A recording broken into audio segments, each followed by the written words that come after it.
What exactly did you cover, and tell us about your experience?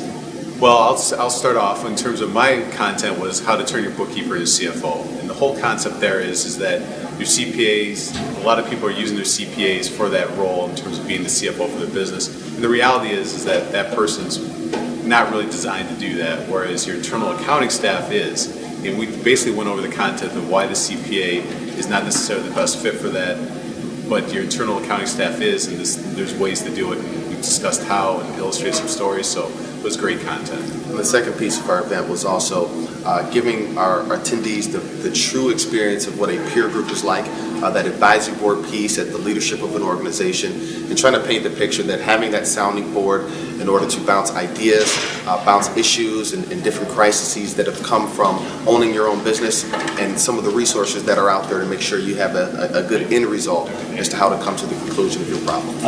If you were to can you explain to us the dynamics of how does an internal staff work with an organization like yours? In other words, what's the process like? Is there a courting period? Is there a period where you have to dive through all their information? Like, what are the steps to really get something started, and how long does it take? It's very quick. We start our projects with the 2-day tune-up, which is really, it takes 2 days once we get the information from our client, which is a real fast entry point. And what we do is we essentially deep dive the CEO, we deep dive the CFO, we talk to their peers and the management team, and really figure out what's going on in terms of what the activity level is going on, what the CEO wants, what our state relative to our standards and relative to what the CFO is doing.